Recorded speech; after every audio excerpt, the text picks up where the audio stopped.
Well, hello and welcome, Elective Society community, level 3 members. Again, I'm really excited to do this training for you today, just because it's been a long time coming for everything that's happened since the pandemic. And so as we start all these kind of level 3 trainings, we're going to start with a 2-minute a meditation to get grounded so that we can be open, learn, and be able to be together in unison. So I'm going to play this video right now. Feel free to turn off your screens. I shall do that myself right now. And let's get started.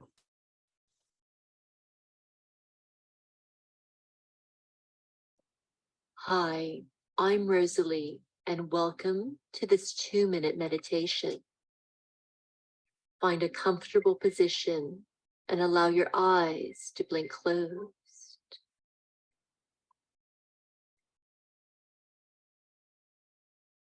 Now take a deep breath in and let it go with a sigh. And again, deep breath in and sigh it out. Breathing in again. And as you exhale, let go of any worries, any concerns, any niggling thoughts.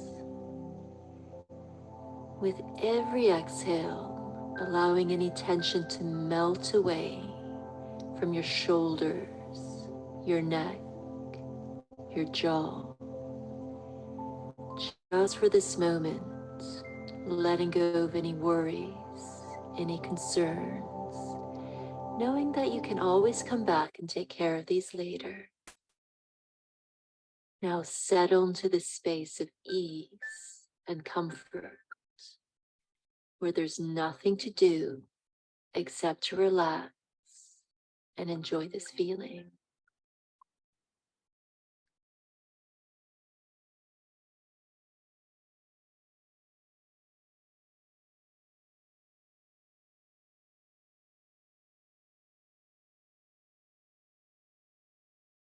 And it's time now to come fully back into your body, feeling relaxed, serene, and ready for whatever lies ahead. Namaste. Namaste. All right. Let's keep going. So I read all the different feedback from the last training or several trainings. And one of the things that happened more than once uh, that I got in terms of the feedback is, Tim, we want to hear from other students more. And I'm like, okay, I'm so sorry. There's so much content I want to give to all of you, but I forgot to give all of you an opportunity to share your insights before I jump into my discussion and my insights. So the first question that I like to pose to the entire group is, what lessons did you learn from the pandemic? Now, these lessons could be financial lessons, political lessons about your health, leadership, or anything about in the media. So who would like to share what they learned?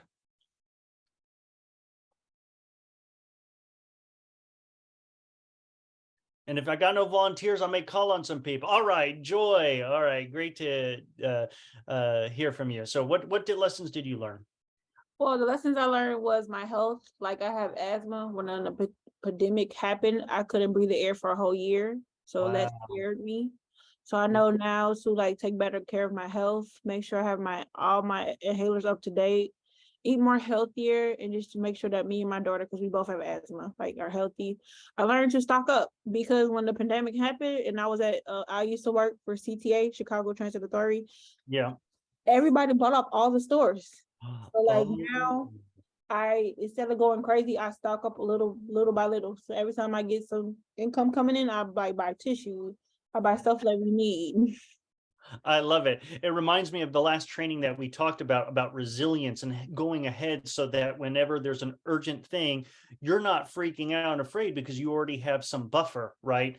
And plan. And so I'm really glad to hear that you have those medicines so that can provide you peace of mind. And actually suffering from asthma when I was a kid, I really know how scary that could be to not be able to breathe. No, thank you so much for sharing that. How about Kieran? How about you? I may call upon you. Any insights or lessons you learned from the pandemic? Feel free. Yeah, I think um lessons that I learned from the pandemic, like specifically like I would say politically and media definitely played a role, especially when it came to learning about misinformation, especially when it came to just this whole pandemic and understanding like um our vaccines, for example, like which is the best vaccine, like Pfizer, Moderna, or Johnson & Johnson. Everyone was getting like different pieces of information of what is the best vaccine to take, Mhm. or misinformation as whether the vaccine is safe and how it's going to influence our family members and the relationships that we have and even our workplace. So I think politically and the media both played a role. I think also something I learned from the pandemic was like police brutality was at its peak Mhm. in the United States. And I think something that we learned from that is how to be more empathetic towards other people and kind of understanding more of like the diversity aspect and trying to be more inclusive. I think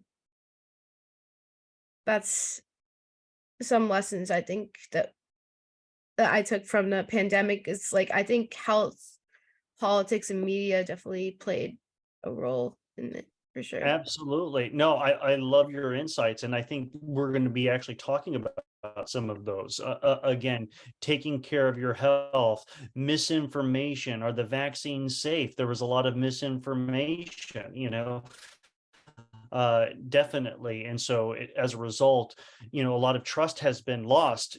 Some of the people who we trusted who said, this vaccine is 90% effective, then we found out it was lower than effectiveness. And then we find out that it's actually not really effective at preventing transmission. When people thought that they could take off their mask if you were vaccinated and you're all good, only to find they have to put their mask back on. Do mask work? Do they not work?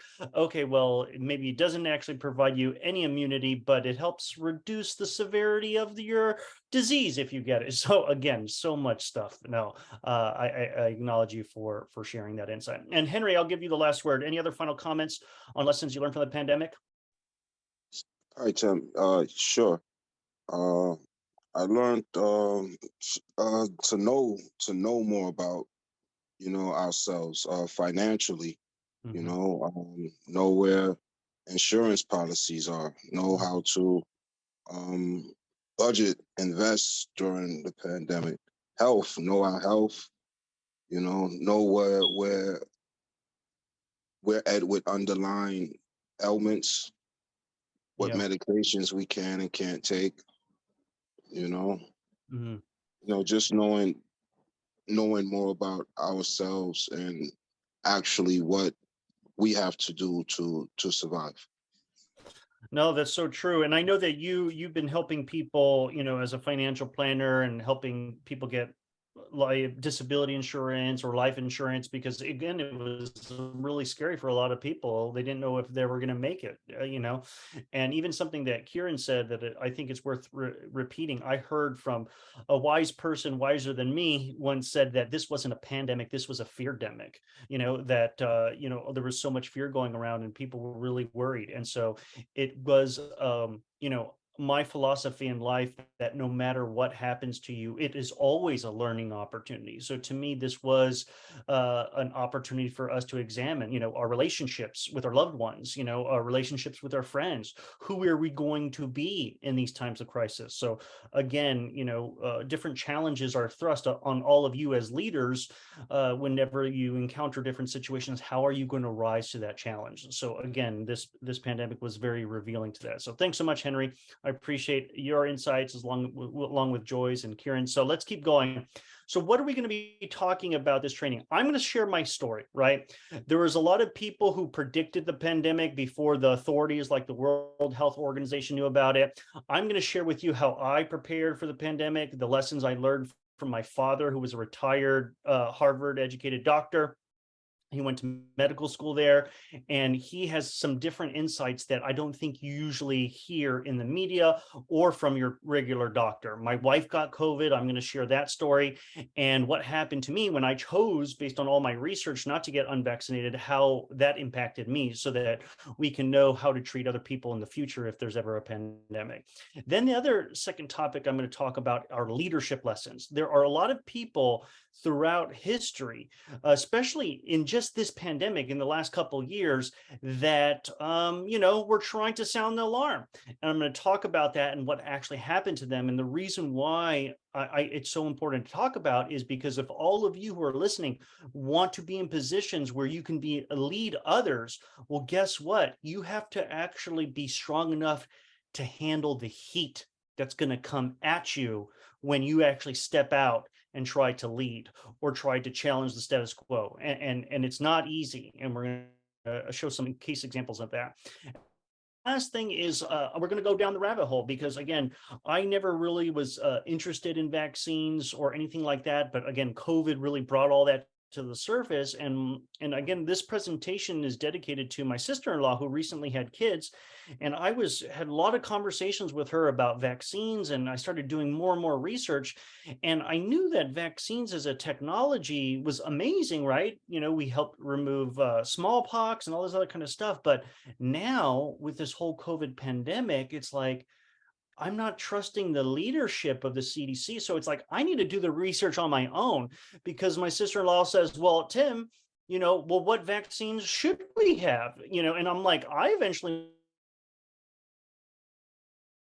vaccines are not safe. And so again, I'm just going to share with you a little bit about my journey, but this presentation is really dedicated to the children that I don't yet have, that, as a result, I had to really think about my health and my family's health. So again, I'm not going to force anything of my opinions on all of you again. And here's my big disclaimer: I'm just sharing my stories and my experiences. Okay, I'm not whether it's the right way, the wrong way, or anything like that. Give me 1 second. I'm getting some feedback that the internet connection.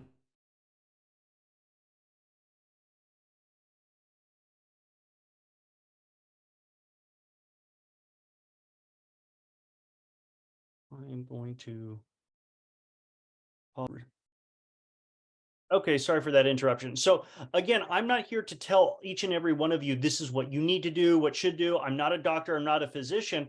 I'm not offering any health advice or medical advice. I'm just going to share with you my opinions and my own research. Okay. And then I want to empower all of you to not just trust me, you do your own research. Okay. So let's go ahead and do that. So let me start off with my story. So it's January 27th, 2020. And, this is 3 months almost before the pandemic went into full swing. And people say, oh, we didn't see this coming. Well, I like to acknowledge some individuals who did see this coming. And I was one of those individuals, because I listened to people with authority that this pandemic was happening. So again, I'm going to play you this clip from 4:45 to 6 and from 9:21 to 12:15. So you can hear this was a warning, and nobody was really listening, especially our leaders. So I'm going to play this clip for you. This sounds alarmist. I'm really sorry, but this is the most serious pandemic risk that we've seen, not since SARS, but I think since the Spanish flu outbreak in 1919. So look what just happened in the last 24 hours, 48 hours. Beijing went to a level 1 emergency. Beijing, that's a monster city, bigger than any Western country is aware of in terms of city size. Level 1 means no transport, ground transport in or out of the city.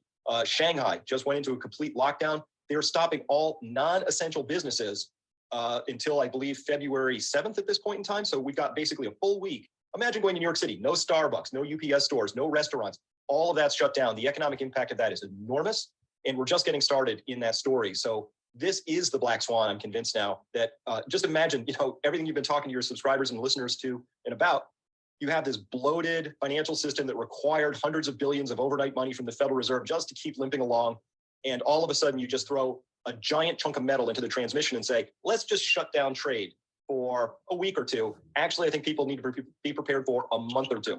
Yeah, shut down trade, factory workers market crash. So anyway, so what are you doing to prepare? I sent out an alert. I've only done 5 of those in 12 years. I only do it. My condition for an alert is, do I have information that's going to cause me to personally take actions? And the answer is yes. On the 23rd of January, I sent out a big alert to everybody. I made it free because it seemed so urgent, not just to my subscribers. And that said, back then I said, hey, you're going to want to get your hands on some N95, P100 masks right away. They're going to sell out very quickly. We're already at the stage there where I was cautioning people, buy only what you need for your family, because the time to prepare as much as you want it is already gone. We're now into hoarding stage. You got to be respectful of your other people out there. You're going to want to have food, water, all that stuff. But the thing, there's going to be a lot of people are scared about this because, we can't, it's hard to really understand how to avoid a virus. But quick story, cruise ships, a few years ago, they had these horrible norovirus outbreaks, right? The dysentery, they were just like floating, crap vessels. It was awful, right? And they studied it and they said, what do we do about this? And now if you go on a cruise ship, first thing you do when you walk through, they squirt a little hand sanitizer on you. And every time you go in or out of an eating area, they squirt hand sanitizer, and that's it, just hand sanitizer. And they absolutely, eliminated the norovirus risk. This is completely doable. So one of the things I want to advise people to do is you have to start with the habits of being aware of good hygiene. And it's hard. The average person touches their face 2,000 times a day. It's a hard habit to break. But when you're out in public and you put your hand on a handrail, you have to imagine that you've just touched nuclear waste, and you're going to go wash your hands before you rub your eye. And these are just hard habits to break, but they're not impossible. And if you can do that and practice good hygiene, you've got a really, really good chance of avoiding this in the first place. So that's part one. And then part two, though, is I want people to be aware that even if you've got great hygiene, there could still be a moment where it's possible in whatever country you live in at this point, that we could go the route of China, where if you've seen around the city of Huabei, they put dump trucks full of rocks and dirt and logs and sofas or whatever they could do. They blocked all the egresses and ingresses to the entire city. And so the people there, this is a before and after story. After that happened, you had no chance to prepare. Before, what you wanted to do was to have at least a month's worth of food. I would recommend 3. You want to be in a position to help your neighbors as much as possible. You want to be prepared before that happens. So again, if this sounds alarmist, I'm really sorry, but this is the most serious pandemic risk that we've seen, not since SARS, but I think since the Spanish flu outbreak in 1919. Wow, that's saying something. So that is Dr. Chris Martenson. He was being featured on a channel by Mike Maloney, Gold and Silver. And again, he has a website that sells gold and silver and talks about the economy. And so that's something that I was really interested in. And so I was shocked when I heard this. I'm like, oh my goodness, this is real, right? And so we have to start thinking about it. And I learned this information right away, but then the media was quiet. Nobody's knowing about this. And I was like, okay, well, let me see what I have. I'm really sorry. Hold on. And then I was actually prepared because like in the last presentation that I shared with all of you, I actually was a prepper, right? And so I remember in my prepper, activities, one of the things is you have to be prepared for natural disasters. And one of the things that they say is you could actually have a fire. And I remember reading in the prepper material, you have to have N95 masks because those are the masks that will help filter out more particulate. So I already had several of them stored up in my house and I felt very comfortable and good. Then the other thing that I had was a personal air purifier. And this is called the Wayne Ionic Air Purifier. This black one is the version I have that requires batteries, but now they have newer versions that are very nice and pretty and white and are rechargeable. So whenever I needed to travel on the plane or do anything like that, I had stream of clean air coming to me. And then again, I told you that I've been researching a lot of health information about Gary Null, who has been a big health advocate since the 1970s. And he says, whenever you travel, you have to be very careful of getting sick from viruses, parasites, and all this other stuff. And he created this product called Bug Out. And I got some a long time ago because I'm like, this stuff can really help you, right? So I'm just going to share with you a little research because again, this is my journey and my story. So again, just to help educate you on the personal air purifiers, the way that this technology works is these air purifiers, they don't have any fans in them, but you feel a stream of cool air coming from them. And you're like, how is that possible? Because a metal is actually charged up and it sends out negatively charged ions. And again, I hope to not get too chemistry on all of you, but you see on that left, that image of all those little negative symbols, those could be little air OH negative molecules that are being sent up towards where your mouth is and your air breathing space. And guess what? Any viruses that are floating in the air, they're negatively charged. So they start running away. So, because it's like a magnet, if a negative end and a negative end, it starts to move away. So the walls, the floor are all positively charged. So this device could help push away particulates, viruses. And also the OH negative ion can also react with the viruses. It could actually steal one of their little, those little tentacles on the viruses. They have a little H plus ion, and then it will steal it away. And so it will start to inactivate the virus. And it also gives off a little bit of ozone, O3, which it could be a respiratory irritant because it's very reactive with your lungs. So that's why you have to kind of keep it away from your mouth or not breathe directly into it. But again, this is science, and I'm environmental science. So I was always fascinated by this. And so it was something to help provide me and my family some psychological, relief that such items exist. And then again, I don't want to get into the whole details, but just because Gary Null says that this tonic of different herbs is actually going to be antiviral, antifungal, I didn't trust it. I have to do my own research, just like I encourage all of you to do your own research.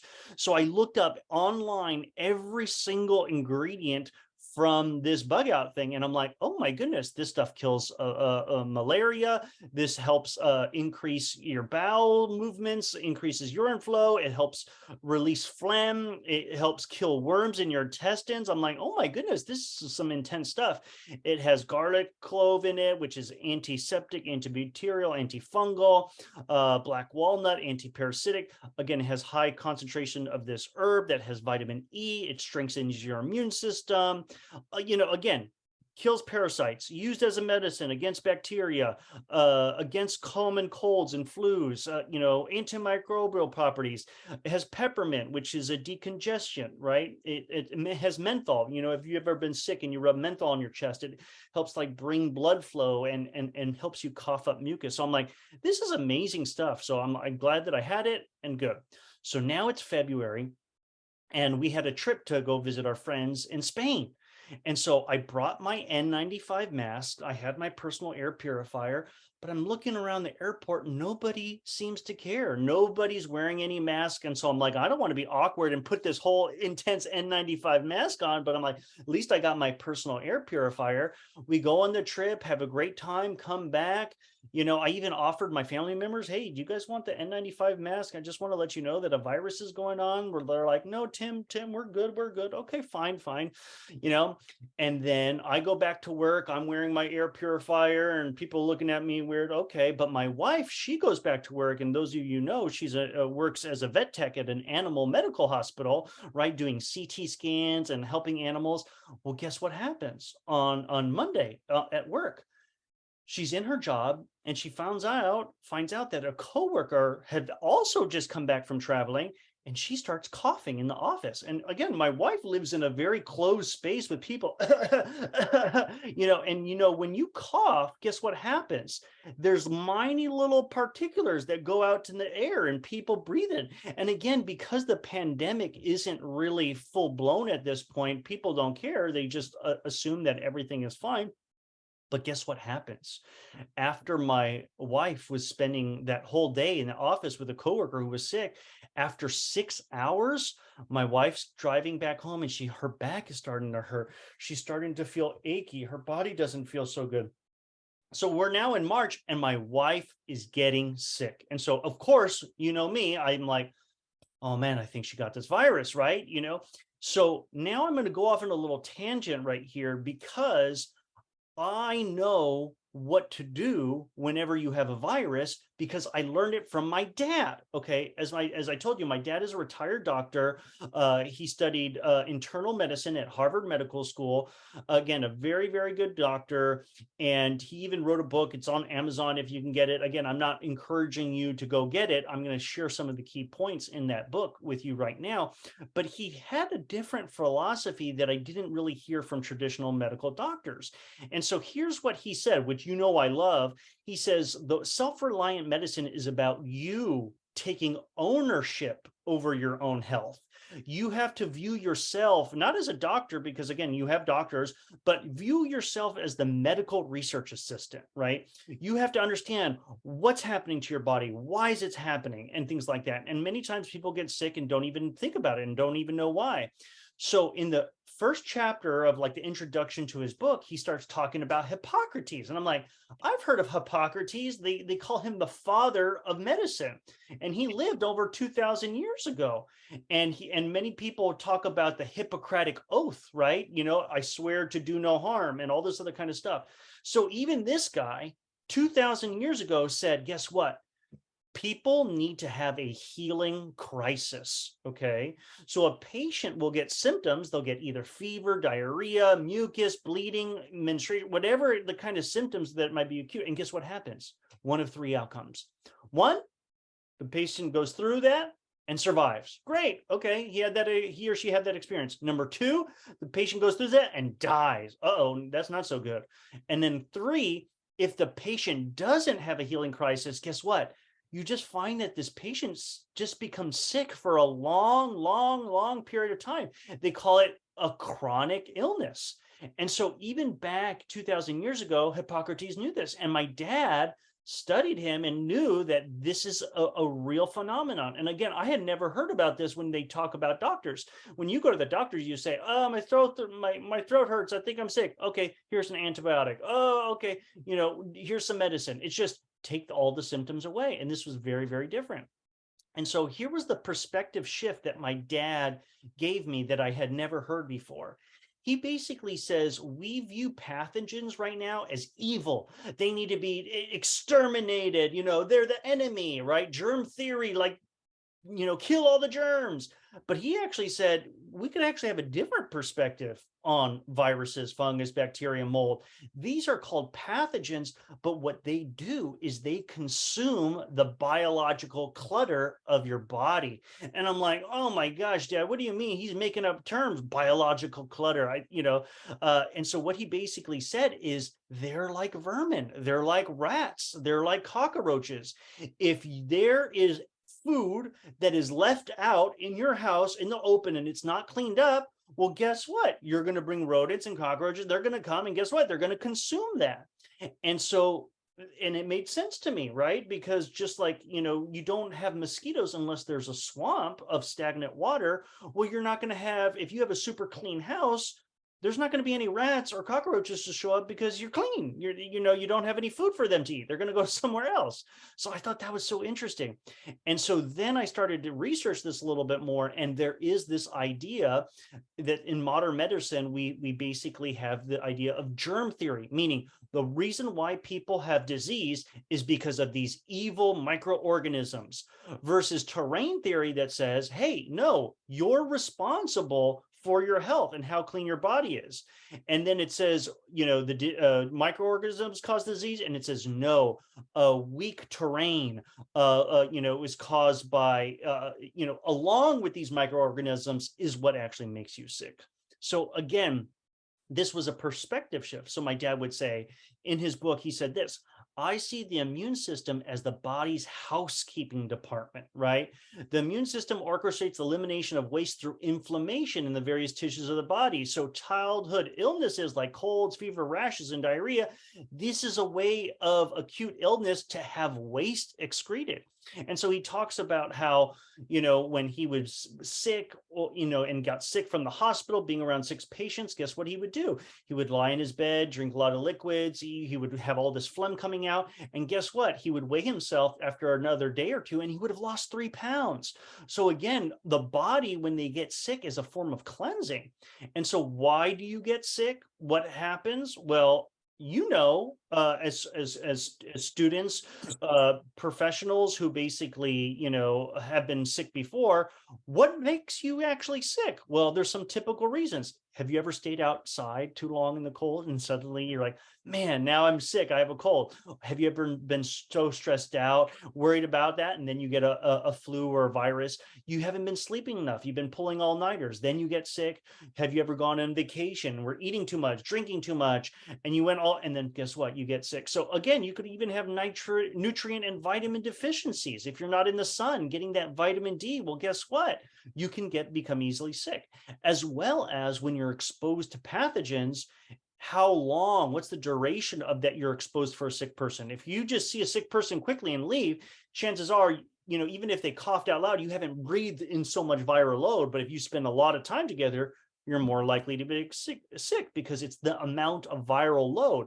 We have an immune system that can handle a little bit of virus, a little bit bacteria, but if you overload it, then you have a healing crisis. So this is some important research that I want to share with you that I discovered, and it's going to seem intuitive, but it makes sense, right? Why do viruses always come out, flus and stuff, during the winter time? Because they've done studies and they say that in the cold, dry environments, okay, viruses can live up to 23 hours. So at 43 degrees Fahrenheit with very low humidity, most viruses are able to survive.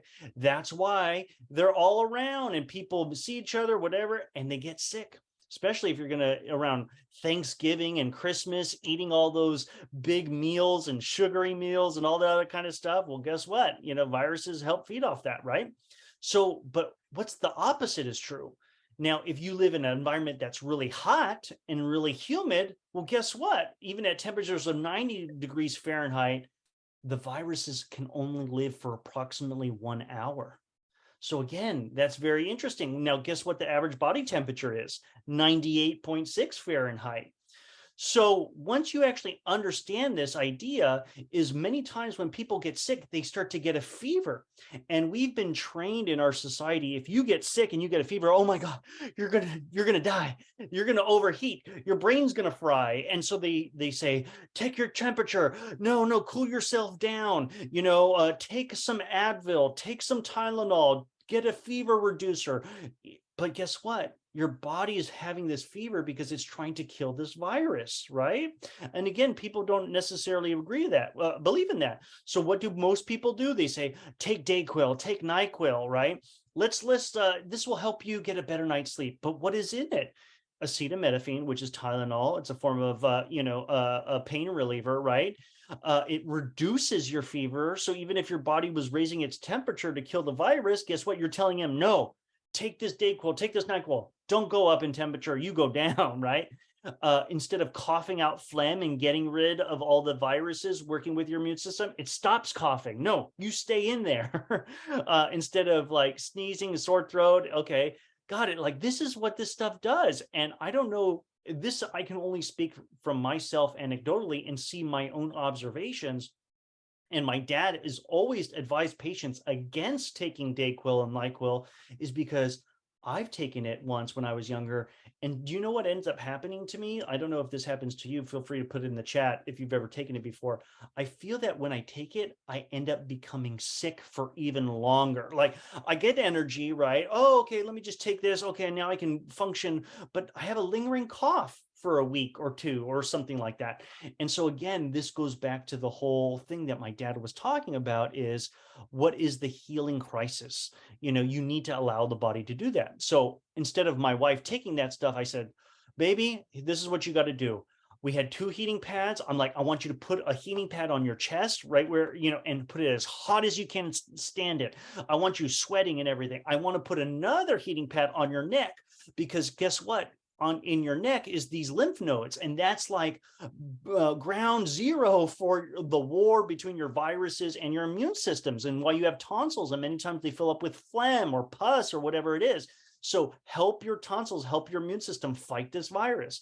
Give her some bug out. Okay, ginger has a lot of health properties, right? So I got fresh ginger, I cut it up into pieces, I boiled it in water for 10 minutes, strained it, and had, you know, diluted a little bit so it wasn't so strong, and gave it to my wife to drink. You know, sometimes people put honey, which is known to be very antibacterial, antiviral, whatever it is. I personally, my wife can't eat that stuff. And, again, I'm a little hesitant just because of the sugar of honey, but, I know that some people do that and it has been shown to have some health properties. So guess what happens? She's resting, sleeping. When she got home, heating pads, blankets, all that other stuff. What happens the next day? I asked my wife how she's doing. She's doing tremendously better. And I asked her on a scale 1 to 10, how are you doing? Like, give me a percentage of how much better you're feeling than you were before. And she's like, I'm about 50% better. And, she's like, I still feel tired. I still feel a little icky, but I feel so much better than I was feeling yesterday. And I'm like, great, great, great. So what ended up happening is now people are starting to get sick around her job. And so, it's starting to become known, and different emergency departments and health facilities, non-emergency facilities are providing COVID tests, right, that you can take. And so, my wife called her work and said, hey, listen, are you sick? And she's like, yeah, I'm recovering. They're like, well, you need to take a test to see, because we're afraid that none of the people are going to be able to work if everyone gets sick. So we need you to have a test that confirms that you're sick. She's like, okay. So she goes to the little clinic in our hometown and say, urgent care, I need a test. And they say, oh, well, we're worried. There's a lot of people getting sick. It's like, do you have a fever? And my wife's like, well, no, I just checked my temperature. I might have before, but no, I'm sorry. If you don't have a temperature or fever, we're saving our stock of our COVID tests. You have to go away. We're not giving you a test. And my wife's like, what the hell? Like, I'm trying to get a test to confirm, and they won't even give it to me. And so she tells her job that they won't give her a test because, she doesn't have a fever anymore. And they're like, well, you have to come in because, we need people. We can't have, all of our employees all getting sick, and we can't run the facility. So my wife, who wasn't even fully recovered, is forced to go back to work. And luckily she had my N95 mask that she wore. And it was always so funny because all the people were like, ooh, you have a really fancy mask, But guess what? When you wear N95 masks, they do a better job at filtration. But guess what? It makes it even harder to breathe. So my poor wife, who's still even fully recovered, forced to go back to work, trying to breathe through this mask, and it was really rough for her, And so she had to go back on Wednesday and Thursday and Friday, still struggling to breathe, having to work. And then guess what happens? Her job contacts her and says, we hate to inform you that according to our records, you were in the vicinity or exposed to somebody that had a positive test for COVID-19 or, whatever COVID, the coronavirus. SARS-CoV-2, and how are you feeling? She's like, I'm still like under the weather. Like, well, you need to stay home and quarantine. So at that point, my wife finally was able to rest and take like either a week or two, not go into work, quarantine, and rest and recover. And she finally did. So again, it was a pretty intense thing. And so while all this is happening, I'm like, oh my goodness, I start learning everything I can from Dr. Chris Martenson, who has a degree in pathology from Duke University, and he's doing videos like 1 or 2 every week. And I'm watching all of them, trying to figure out what's going on.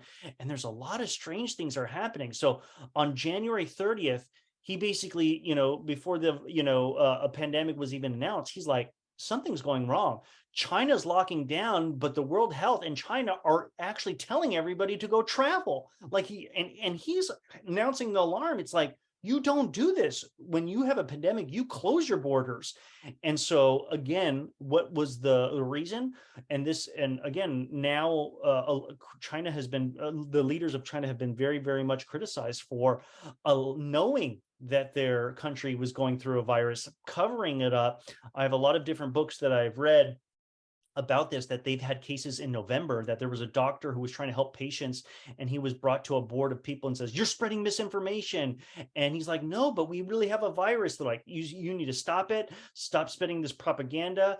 And again, this was in November and January, and I think the guy died in February. He's still because he was taking care of these patients, and at the time he was being silenced. So it was very, very unfortunate experience that was happening all around the media. And on February 5th, that's when they go after Dr. Chris Martenson, which I'm going to talk later about leaders and what they do to them. And then again, I'm watching all these videos. Finally, in March, again, I knew January 27th, on March 11th, the WHO finally says, oh yeah, there's a pandemic happening. Everybody close up, no more travel, all this other kind of stuff. And then all the different vaccines, all the different like health remedies.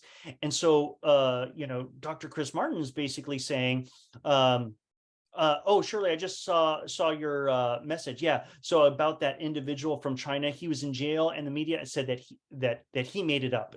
I know, it's just so crazy what was actually going on.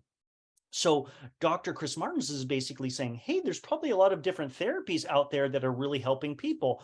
Hydroxychloroquine. And again, this is the time when Trump was elected and things like that. And so there was so much animosity and hatred. So it was the moment that Trump said, hey, look at this thing, can really help us, the left went after him. Oh, this is, fake news. This is, Trump, he can't be trusted, all this other kind of stuff. And the worst part of this whole thing happened when he made a video on May 28th that says the Lancet, a prestigious journal, said, guess what?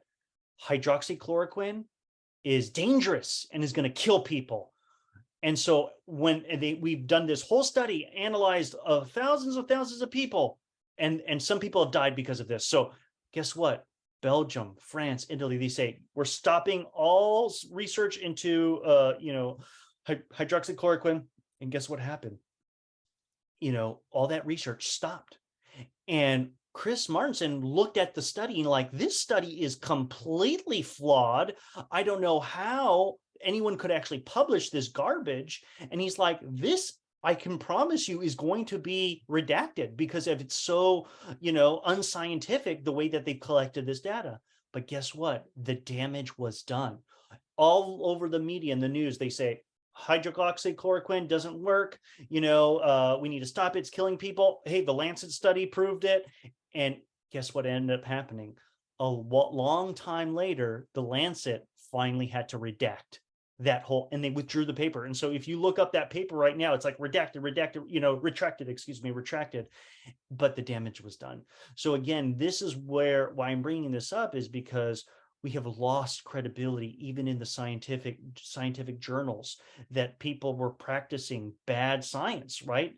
That even a pathologist like Dr. Chris Martin would say, like, this wasn't wrong. And then on July 7th, he basically said, no, HCQ works, and then ivermectin works.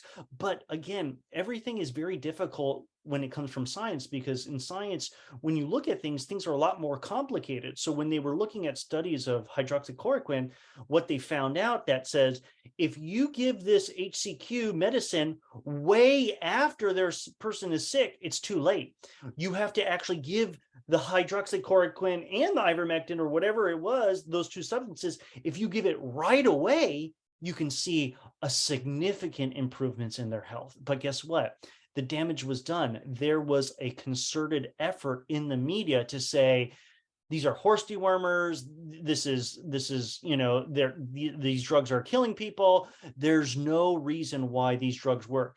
And the reason why many people speculate, the reason why there was such harsh criticism of these drugs. Why? Because they were already working on vaccines. And in order for you to have a vaccine, you have to go through years of trials.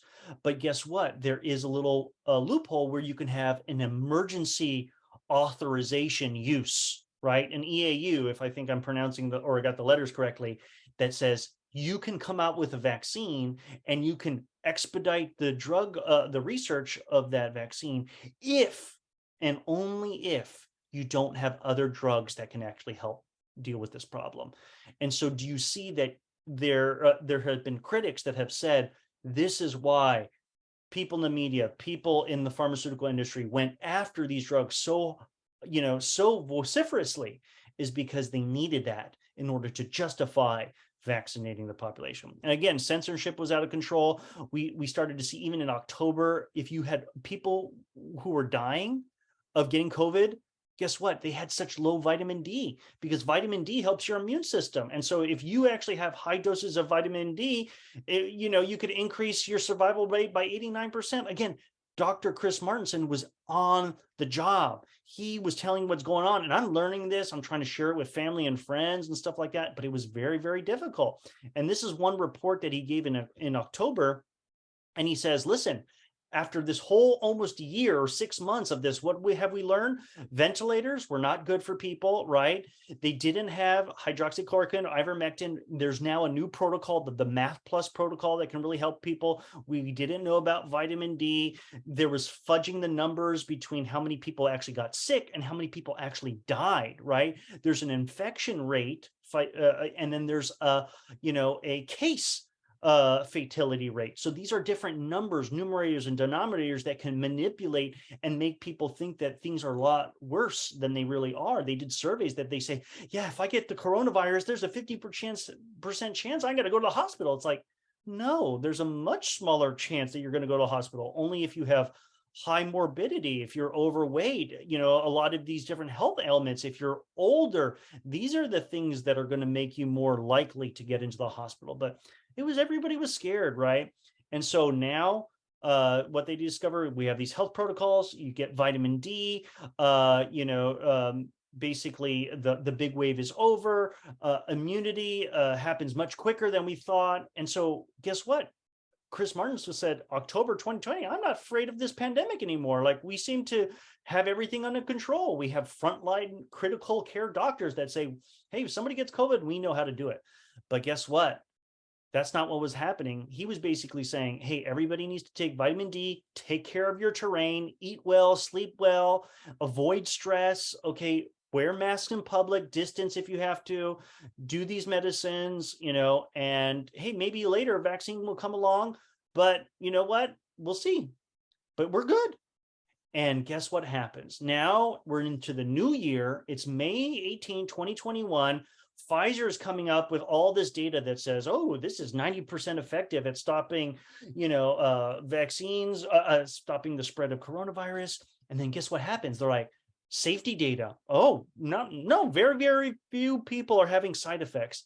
And then Chris Martin basically says, Pfizer and other companies are saying that there's very, very low risk of any side effects or any kind of reactions with COVID-19.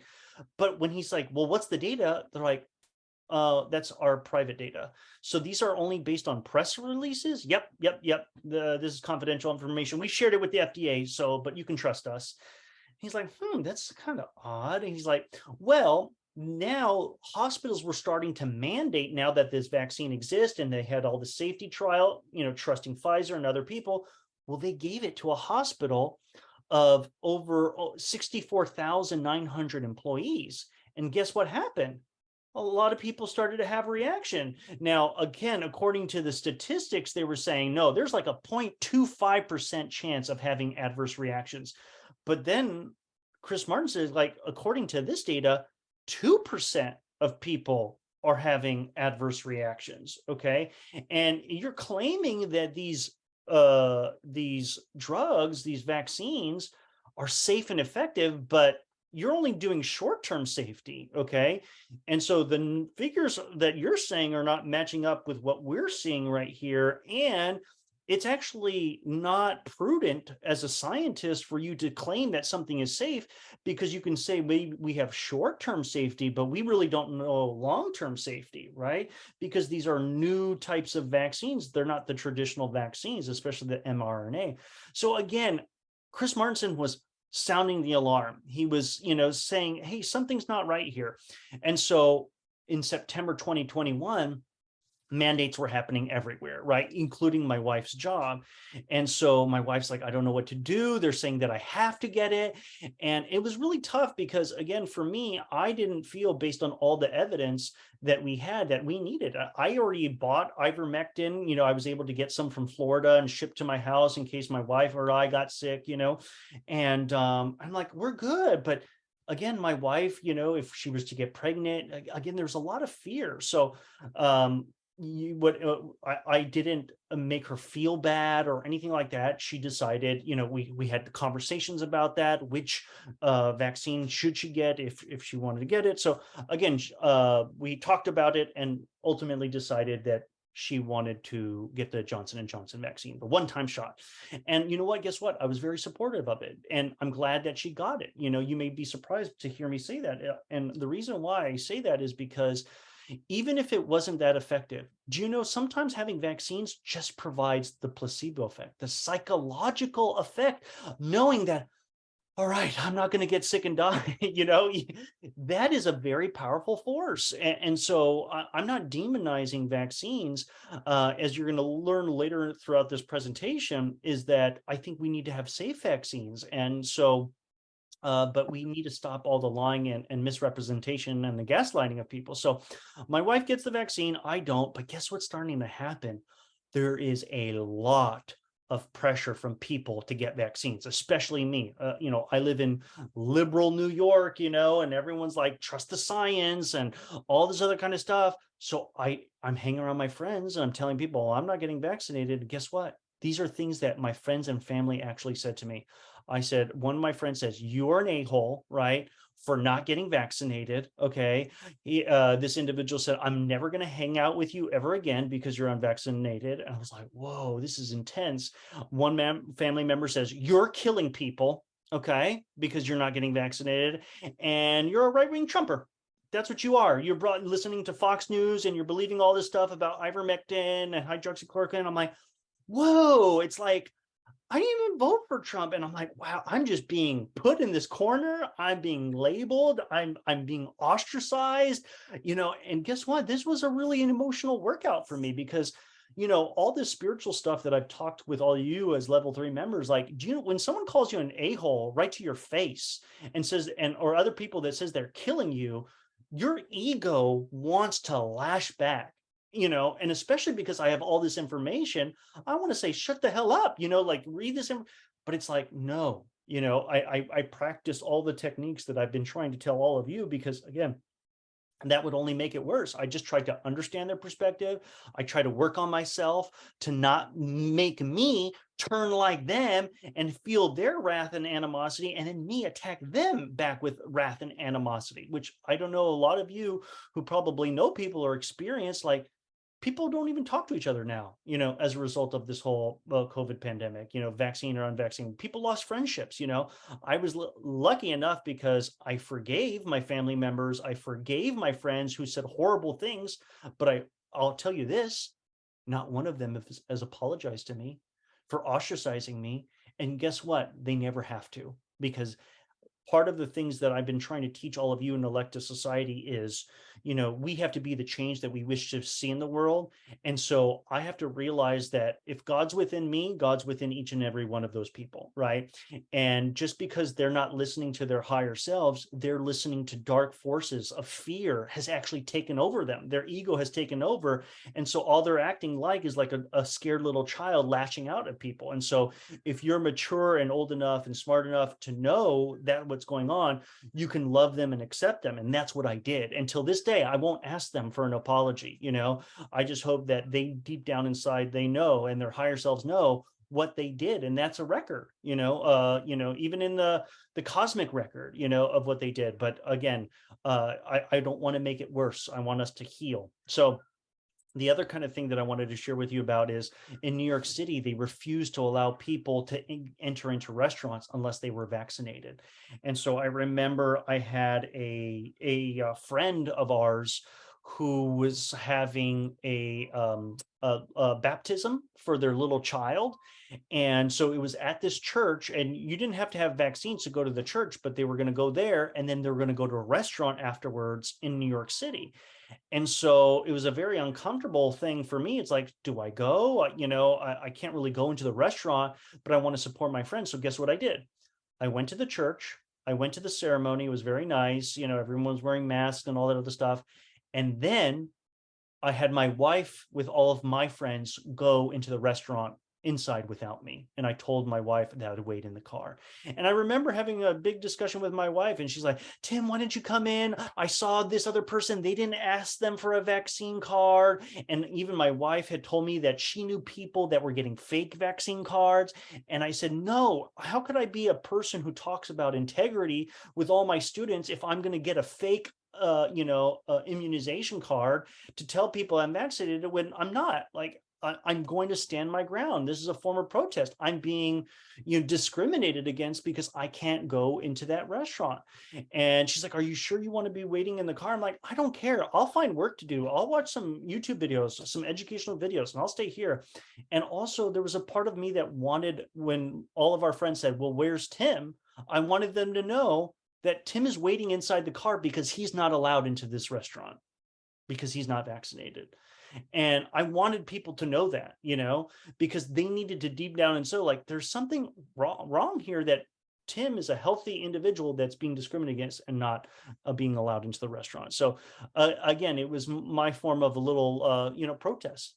And so guess what happened? After all of this, winter comes, right? And the big Omicron wave of the virus starts sweeping over. And my wife, who was vaccinated, gets sick with COVID, okay? So again, people who have been paying attention knew that this supposedly vaccine was supposed to prevent you from getting COVID, but she got it. And so now I'm starting to worry because I'm taking care of her. And I'm like, Tim, you've been able to avoid COVID for over 2 years with strong immune system, taking some bug out and stuff like that. And so I just started, I'm like, Tim, can you really go this long without actually getting infected? And so I started to doubt myself. I started to have fears that maybe I was getting it. I was going to my chiropractor and she was checking my body points and she says, your lymph nodes are a little inflamed. I think you might be fighting something. Your immune system is really working hard. I'm like, oh no, I think I got it, and I start worrying and stuff. And I started to notice that my breath was like, oh, I'm having trouble breathing a little bit. Like I can breathe, but it's a little bit. And I'm like, oh no. So again, what did I do? So as you know, I've been doing a lot of spiritual reading. I've talked about Ascended Master Saint Germain, and he has a whole series of books. And the 4th book was the Ascended Master Instruction. I was reading this book, and it said something so interesting that I wanted to share it with all of you. And this was written on September 19th, 1932. And I'm like, oh my goodness, that's my birthday. Okay. And it said, there is no germ of any disease except what the conscious mind creates. The medical professions call this activity germs. Phagocytes, these are little workers, are constructive in nature and are placed in the body to maintain perfection, but the discord of our thoughts and our feelings, if allowed to express in the consciousness of the individual, compels them into other than their natural activity or work. And then there was another entry in September 29 about phagocytes. It will not be long until students of this work will settle down to the commanding that the little works in every part of our body to enable them to do wonderful things in our body. It might be a very powerful expression to use to say, master self within, direct these little inner workers, heal my body, produce perfection in all my organs, constructive, sustained, and maintained continuously. And it was almost like a little prayer. And I was like, whoa, that's so powerful. I've never even heard of phagocytes before, So guess what? I become a detective. I'm like, let me learn about this. So I go to this video and I want to share with you a little bit about this video. I'm going to send it as an additional resource just for the sake of time, but I want to show you about phagocytes because I bet you probably never even heard of them. But let's watch this right now. You may not know it, but your body is engaged in a never-ending battle. You are literally covered in staph and strep and E. coli and all sorts of dubious characters that are intent on using you and your body's many resources to feed themselves, find shelter, and reproduce as much as they want. And hey, we all got to make a living, but it is not your job to give these guys a free lunch. So your body has developed a 3-part policy toward these shady customers, and its enforcement is handled by your immune system. The immune system is different from all the other systems we've talked about this year in that it's not a specific tissue, organ, system kind of system. Instead, it involves a whole bunch of different tissue groups, organ systems, and specialized but widely distributed defense cells. Together, this league of extraordinary substances joins forces to perform all of the defense functions your body depends on to keep you alive in an incredibly germy world. And the first line of defense in this never-ending battle, that's your innate or non-specific defense system. Like your average frontline soldier is prepared to immediately engage with anyone suspicious, and it mostly includes stuff we were born with, like the external barricades of your skin and mucous membranes, and internal defenses like phagocytes, antimicrobial proteins, and other attack cells. But some enemies must be fought with special forces, and here your body can deploy your adaptive or specific defense system, which is more like your SEAL Team 6. It takes more time to call in, but it's specially designed to go after specific targets, and it keeps files on those bad guys so it knows how to handle them next time around. But today we're going to focus on your innate system and look at how it uses an arsenal of physical and chemical barriers, kills killer cells, and even fever to keep you healthy, proving that sometimes the symptoms we associate with illness are actually the signs that we're healing.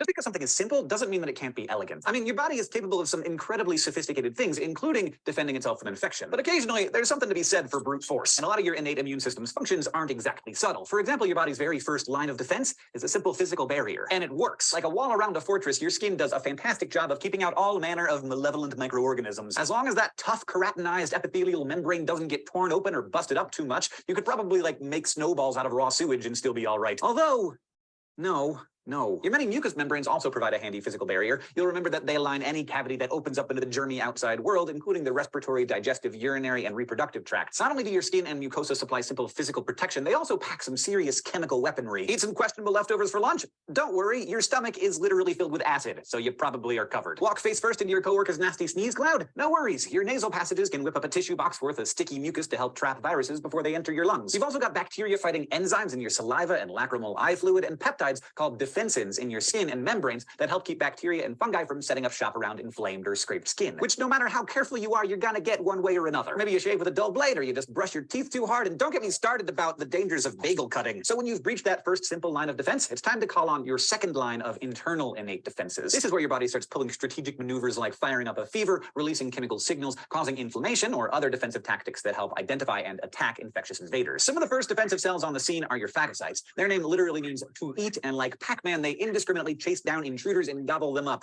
And they come in a few different varieties. First, you got neutrophils, which are the most abundant type of your white blood cells. They kind of self-destruct after devouring a pathogen, and in fact, you've probably seen piles of their little dead bodies, because that's what pus is made of. But the bigger, tougher phagocytes are the macrophages. They're derived from monocyte white blood cells that have moved out of the bloodstream to occupy tissues. And some are free types that patrol tissues looking for creepers, while others are fixed, attached to fibers in specific organs, devouring anything suspicious that passes by. So when a macrophage, in say the finger I just cut slicing a bagel, sees a new bacterium coming along, it snares it using cytoplasmic extensions, reels it in, completely engulfs it, and essentially digests it and spits the rest out. And unlike neutrophils, it can do this over and over again, like a boss. But not all your defense cells are phagocytic. You've also got cells with what is by far the awesomest name of any cell in the body, the natural killer cells. You can call them NK cells if you want to, but like, why would you do that? Anyway, these tiny assassins patrol your blood and lymph looking for abnormal cells, and are unique in that they can kill your own cells if they are infected with viruses or have become cancerous. How can they tell? A normal, healthy human cell contains a special protein on its surface called MHC1, or major histocompatibility complex. But if it's infected, it stops making that protein. And if an NK cell detects a defective cell, it doesn't swallow it whole like a macrophage. It coats it with an enzyme that triggers apoptosis, or programmed cell death.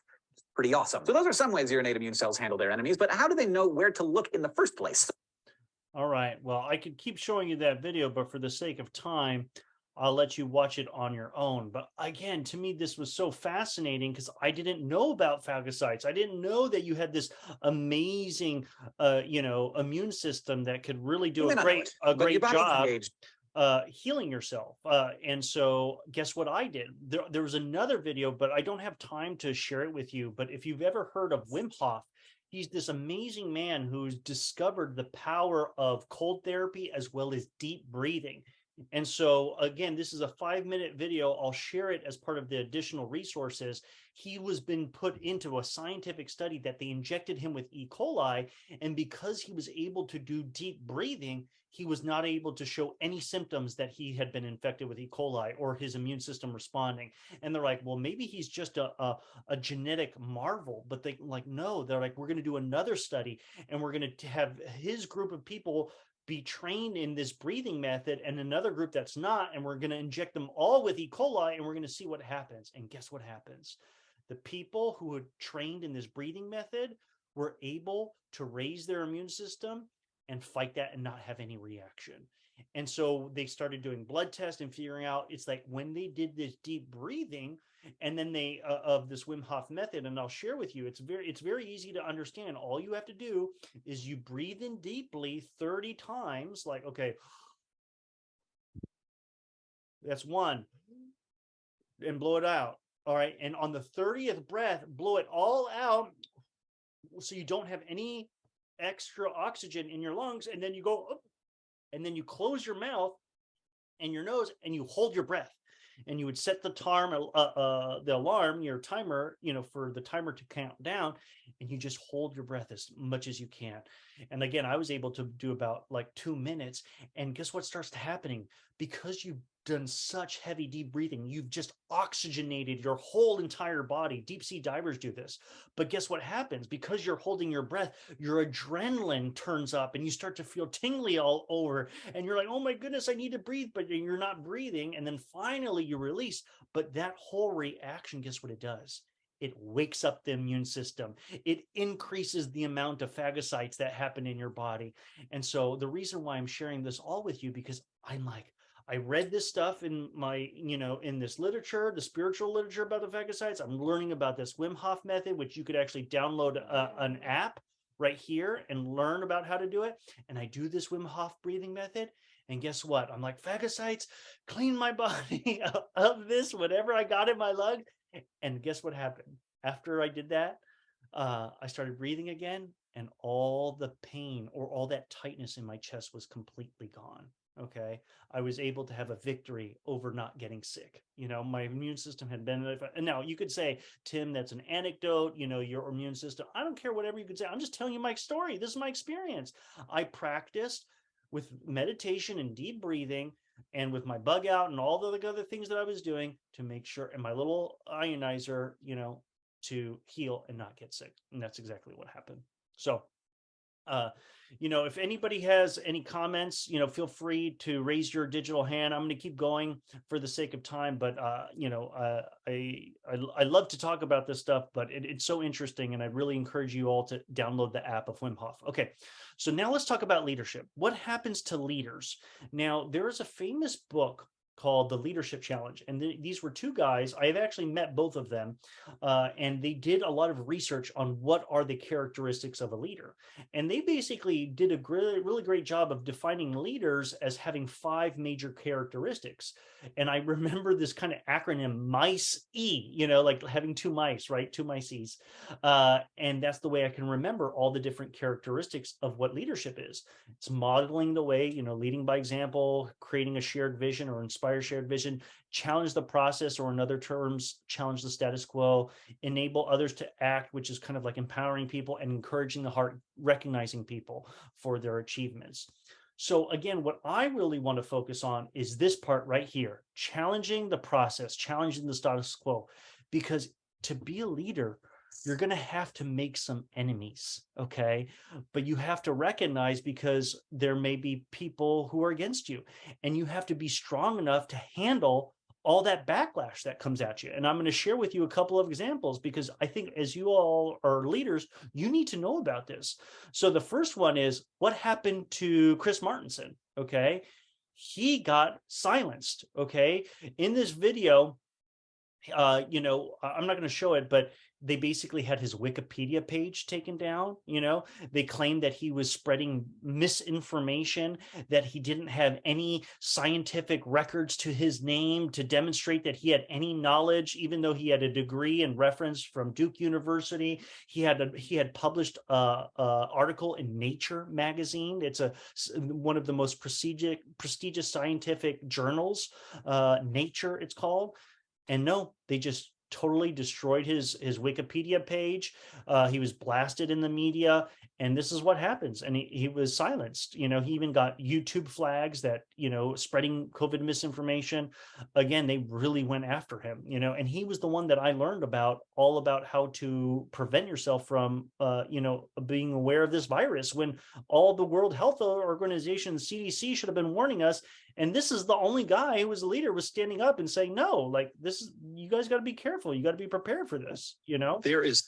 So I'll send that down as an additional resource. Now, another thing is Robert F. Kennedy Jr. Now, some of you don't know who Robert F. Kennedy Jr. is. He's the nephew of John F. Kennedy Jr., one of our former presidents. And so I remember the New York Times, this big group was like, there are people spreading COVID misinformation, and they called them the Dirty Dozen, like such clever marketing to call them these people, right? They have embraced pseudoscience, and Kennedy was actually removed from Instagram, like for talking about vaccines and health and stuff like that. And I just wanted to show you this quick little video where he interviews him about vaccines. And it's quite shocking because he tells the story of how I'm going to send this as an additional resource, right? But I do want to share with you the end of the clip because I think that's the most important part. So in this clip at the interview, around 18 minutes, he basically says, why did you get interested in vaccines? Like, it's so controversial. And he's like, listen, you've called me an anti-vaxxer. I am not anti-vax. I am for safe vaccines, okay? But nobody wants to argue with me about the science of vaccines, And he says they are, he starts going into all the different research. He's like, I want studies to be done. I want safer vaccines. I want these vaccines to be tested against a placebo. And he's like, no, Dr.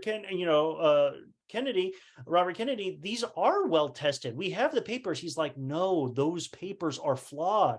I can show you if you want to go through each one of them. That's not the case.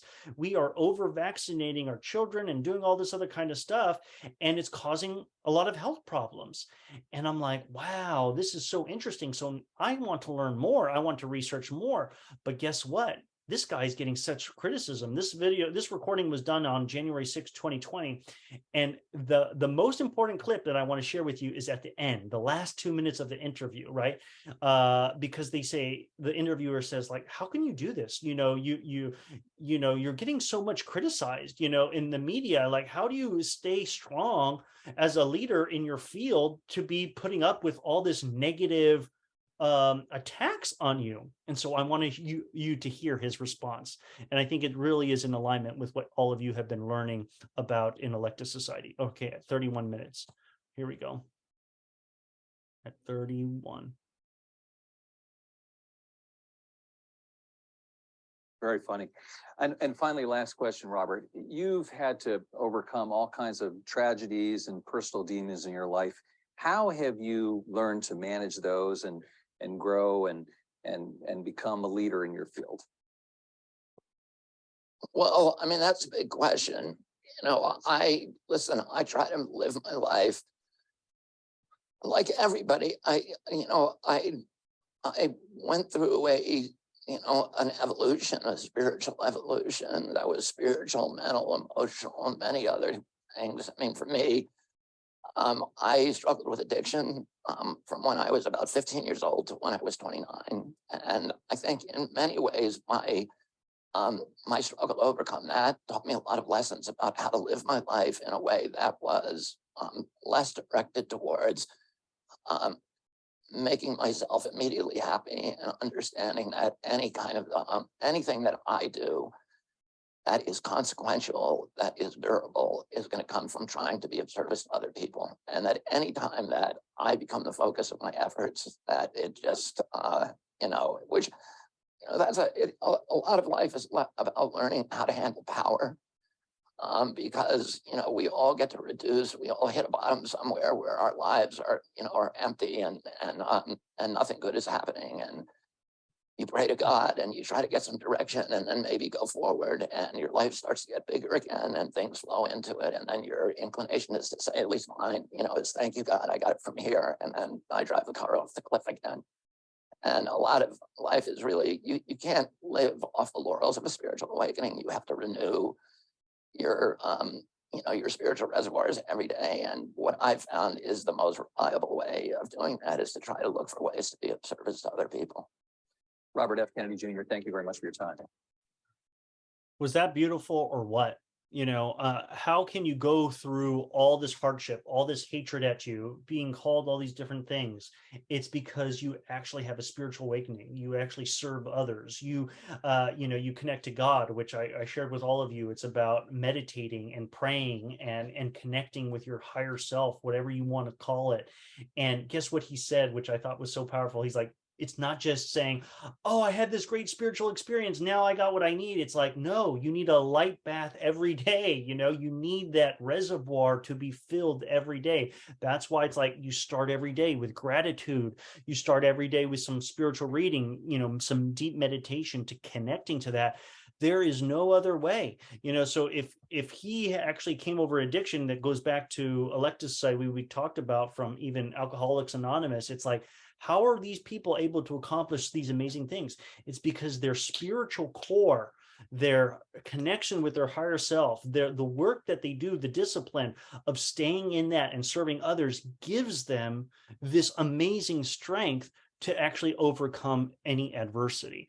So again, I go through stuff just like all of you, but the only reason I'm able to do it is because I do my routine and I do all that, all the hard work to be able to do that. So I just wanted to let you know it was a really good message. Kennedy Jr. So let's keep going. Another controversial figure is Andrew Wakefield. Now, if those of you don't know, he's considered an anti-vaxxer, right? Because he tried to raise the alarm. This is all sourced from his Wikipedia page. He's an anti-vaccine activist.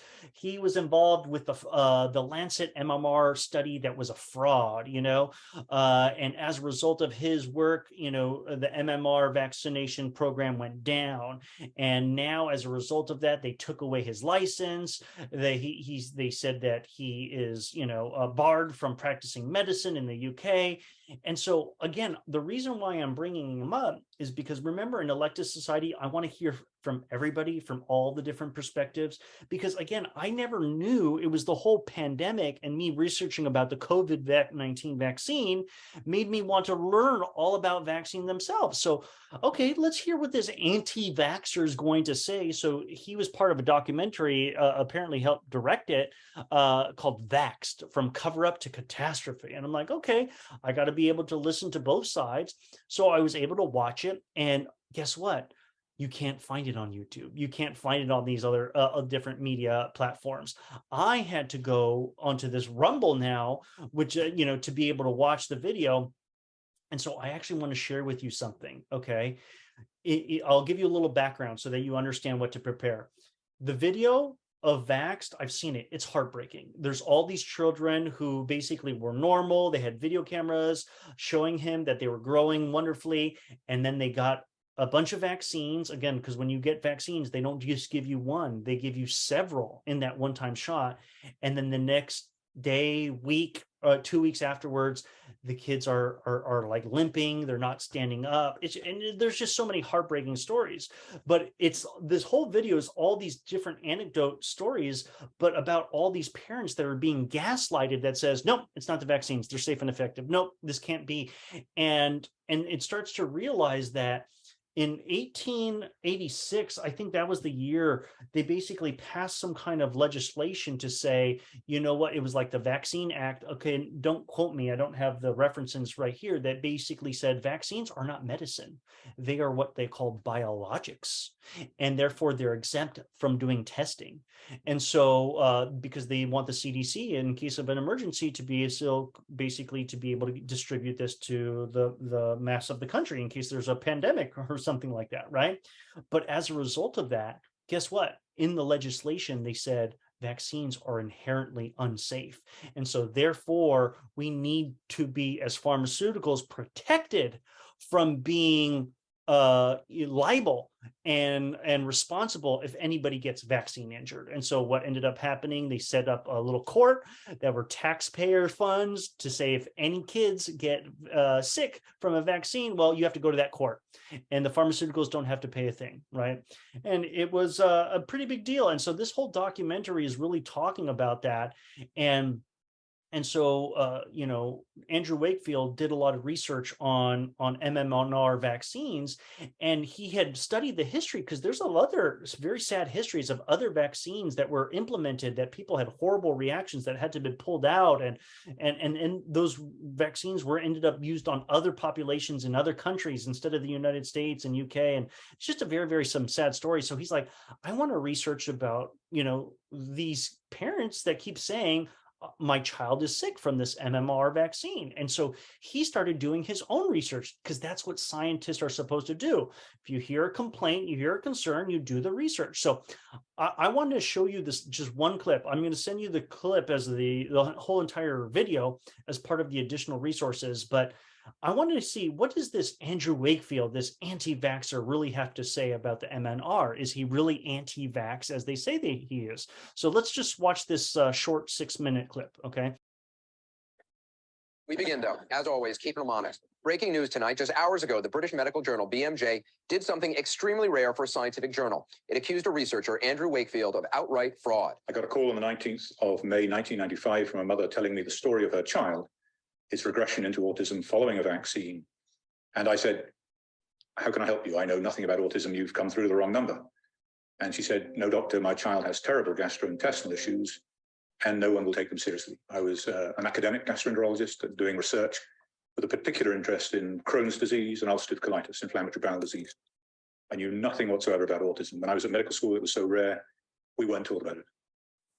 We heard a succession of stories which were very, very similar. Medicine is about pattern recognition, and there was a clear pattern emerging. So we decided, a group of us, including the world's leading pediatric gastroenterologists at the time, led by Professor John Walker-Smith, decided that these children merited thorough investigation. Well, Dr. Wakefield has been shown used absolutely fraudulent data, created a fake paper. The journal allowed it to run.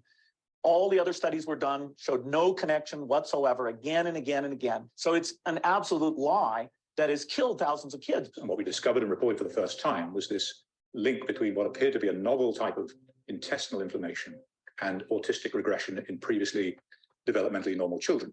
And among those, the majority had regressed into autism, according to their parents, following the measles, mumps, rubella vaccine.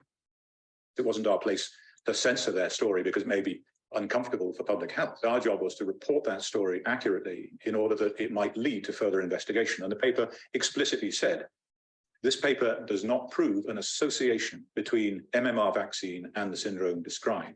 More work is needed to resolve this issue. That was the conclusion of the paper. As an investigative medical journalist, I've spent the last 7 years working on one of the best medical talk shows in the world. We know in medicine that there have been many, many studies proving that vaccines do not cause autism. But the problem I have always had with that is thousands and thousands of parents all telling the same story. My child got a vaccine, usually the MMR vaccine, and then that night or the next day broke out in a fever. And then when they came out of the fever, lost speech, lost the ability to walk, basically regressed into what we know as autism and never came back. Doctors used to be told to listen to the patient. That was the cornerstone of medicine as we know it. But something's changed recently where the patient doesn't know what they're talking about. And these parents, with their story of their children, have just been written off as though they have no idea what's really going on with their child. I have 2 kids. And anyone that has children knows that when we first have babies, we are overly sensitive to every little hiccup, every cough, every sniffle. So to say that a parent was just unaware that their child had issues, and suddenly they realized 1 year later that, oh, they have autism, that doesn't make sense to me. And so I wanted to look into this story and find out, what is this disconnect between medicine, science, and real parents? Again, it's a very, very, very good documentary. And so one of the things that I just wanted to point out, again, I'd like to show so many more clips because then they actually show Dr. Wakefield in front of the audience, right? When they publish the paper and he's like telling his boss, do you want me to cover this? You know, like, and he's like, fine, go ahead, do it. You're going to get a question from the media. And his first response, Dr. Wakefield's like, listen, let's not, we are very, very pro vaccination program that we really want to make sure that it continues. And guess what he says? He's like, we've just found this observation, and what we are recommending is that further research be done, and that not that we don't give the vaccine, that we separate the vaccines, that instead of giving the mumps, measles, and rubella together, that we should do them separately and space them out. So again, is that an anti-vaccine message? And I'm like, wait a minute, this is conflicting with everything I'm reading in the media that's saying this guy's so anti-vaccine. And here is a video that he's like, no, we should still stop measles, mumps, and rubella, but this vaccine, you know, needs to be further studied.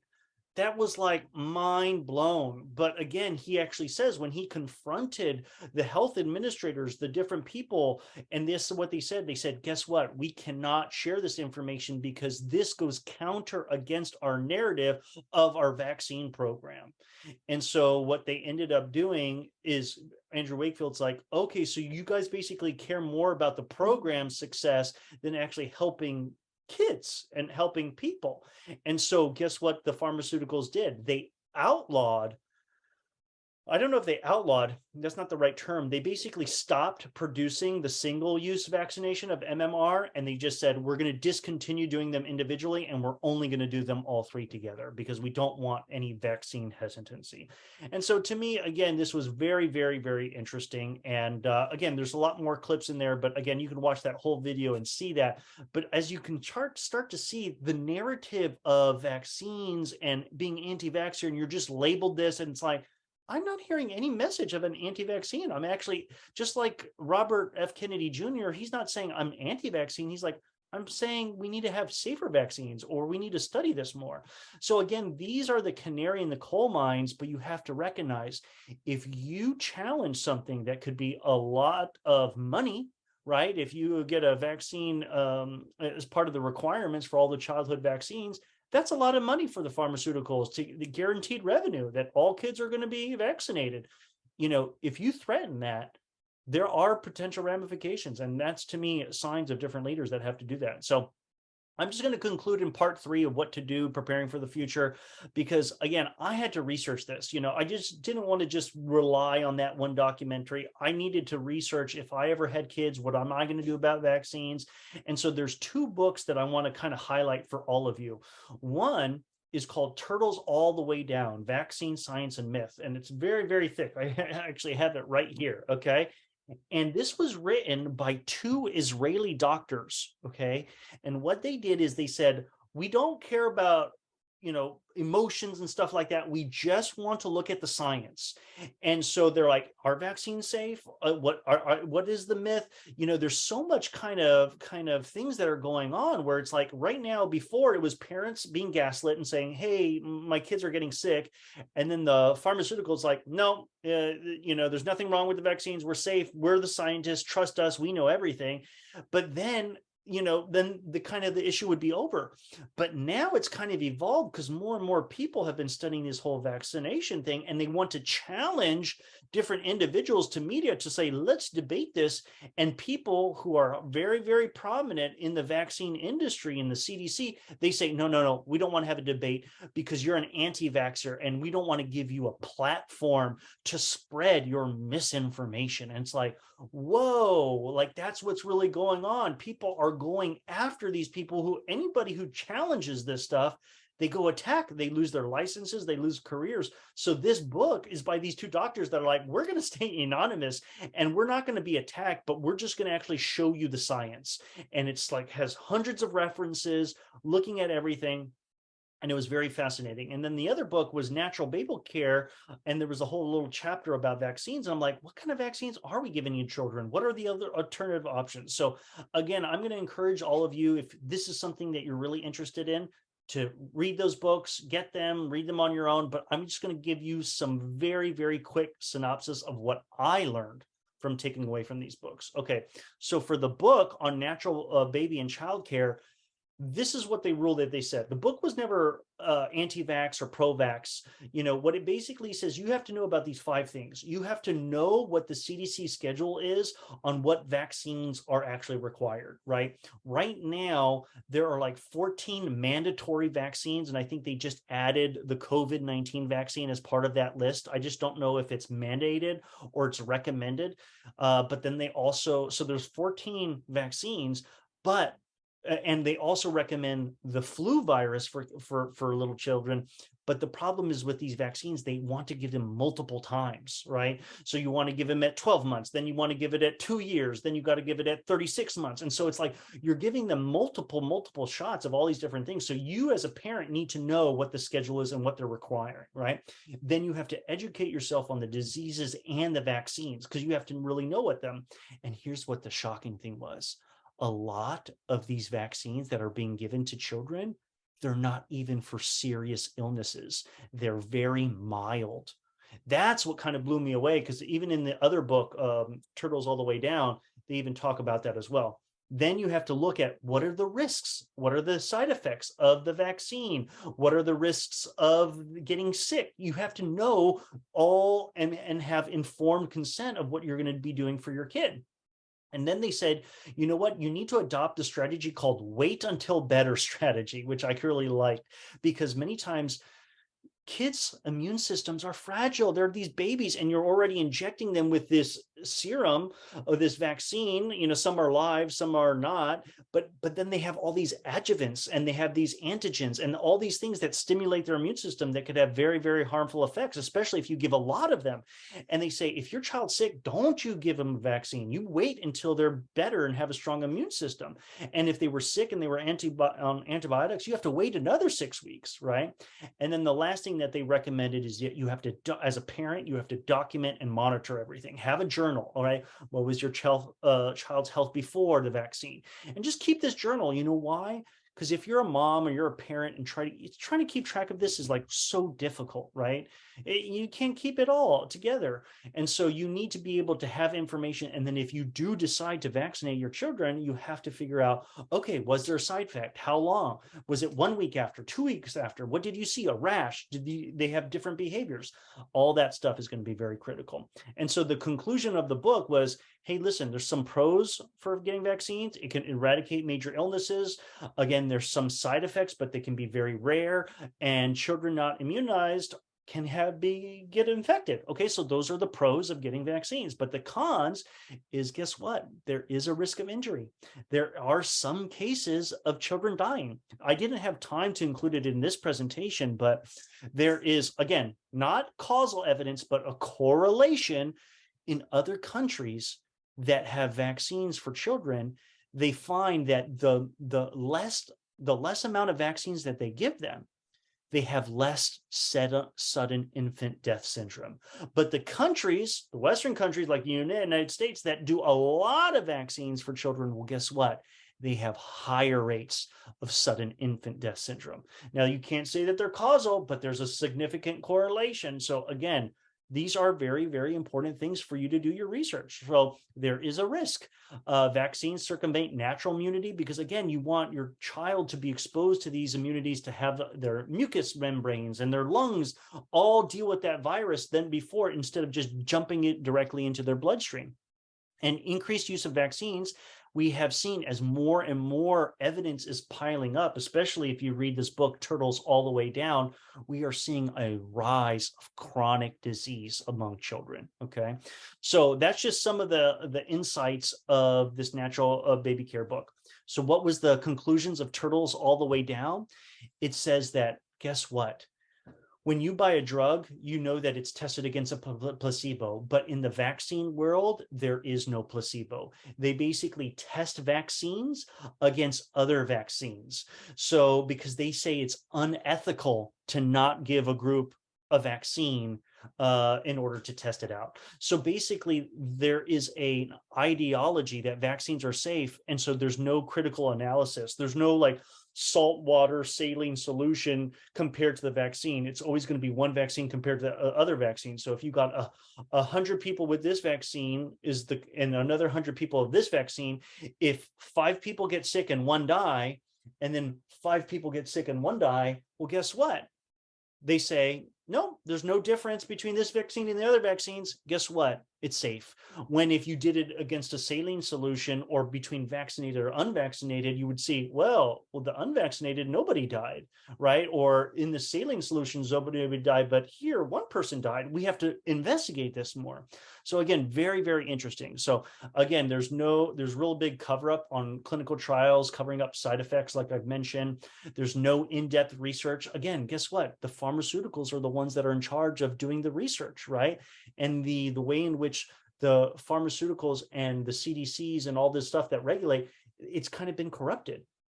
The VAERS system, the voluntary system to say that I've had an adverse reaction to the vaccine.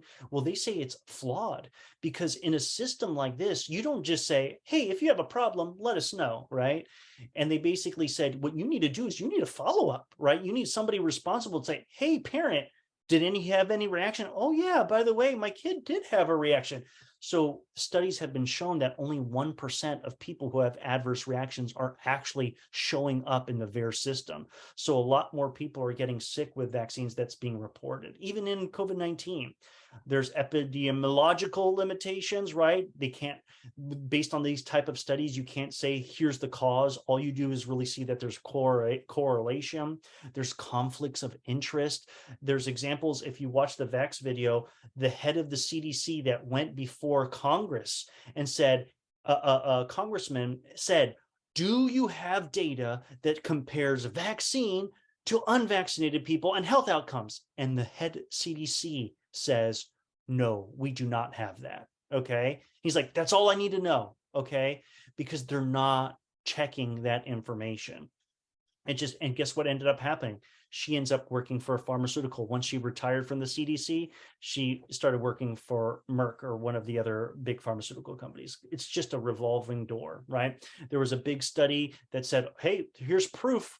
MMR doesn't cause autism. So any kid who gets autistic after our vaccine, this report shows that there's no such evidence. But again, these doctors basically point out some of the research was flawed, and they start discovering what that is.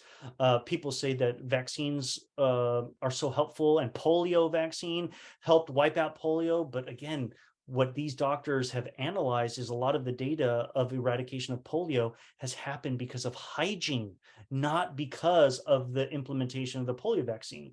And of all these 14 vaccines, you're taking all these vaccines for your children to expect that they would provide herd immunity. If I get this, then nobody else is going to get it. Well, guess what? They basically have charts in this book that says how severe is the disease, what does the research indicate, and whether they provide herd immunity. Out of the 14 mandatory vaccines, only 5 of them actually provide herd immunity. And you want to know what they are? I'll tell you right now. MMR, right? So that's 3 vaccines in one, MMR, chickenpox, and Hib, okay? Those are the only ones that provide herd immunity. Everything else does not provide herd immunity. And again, that was mind-blowing for me. So again, you see, this book is not saying anti-vax, pro-vax. It's like, what does the research say? And then finally, the World Health Organization, they have been launching campaigns trying to vaccinate countries in Africa and stuff like that. And so what ends up happening is they, according to their records, because of all their vaccination campaigns, nobody has died of polio. But guess what? They're starting to find out a lot of these people are having polio-like paralysis, right, with these vaccines. And that's gone up 3 times an increase in number. So again, there's so much more that's in this book that I didn't have time to cover. So if my sister-in-law, because I started this presentation to say, hey, so Tim, if you had kids, what would you do? What's the ultimate conclusion that you have? I'll tell you what my personal opinion is after doing all this research.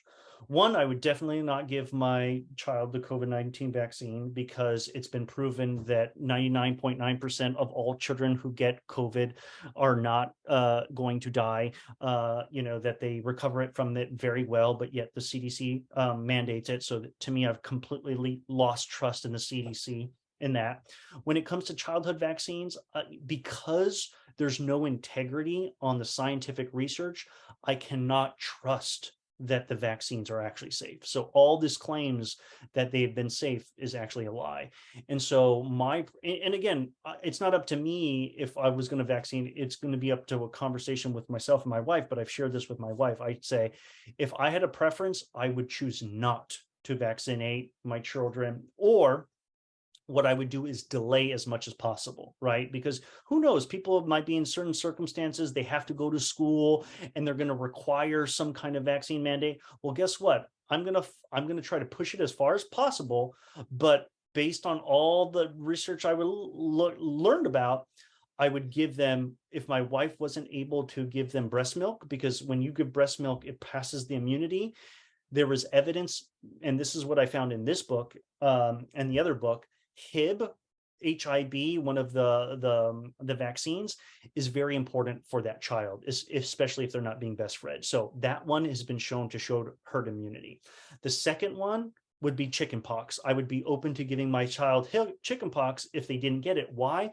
Because the evidence shows that it could be much more painful if you get chickenpox as an adult. So I'd want to give that to my child. But again, I would delay it as much as possible. And then the last thing is the MMR. Again, I would do everything I can that as much as possible, but it does show these are all mild disease, so my preference is not to do it. I wouldn't do it, but if I was forced to for school, I would get my kid to get that one. So again, that's just my own personal opinion. Take that with a grain of salt. Do your own research.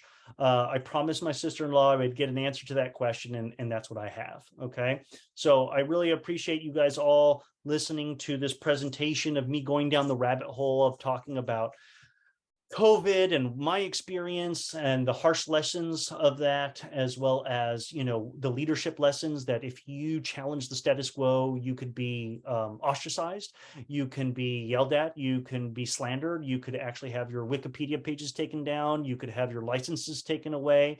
A lot of threats can happen, especially when money is on the line. And then the last thing is, if you ever have children or plan to have children, you want to vaccinate, it's up to you to decide whether you want to vaccinate. Don't listen to me. Do your own research, figure out, educate yourself on the different diseases, the pros and cons and risks, because I'm not going to judge a parent for giving their child a vaccine if they believe that that's what's the best for them.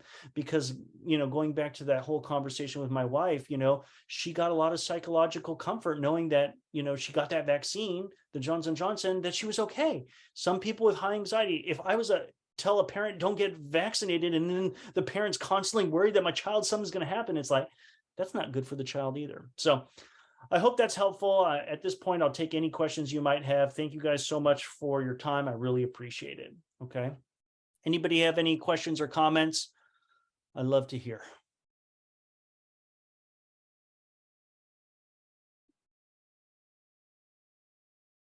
I might just call on 2 people. Well, I actually have to see the chat as well. So, Kieran, any thoughts, questions based on everything that you heard?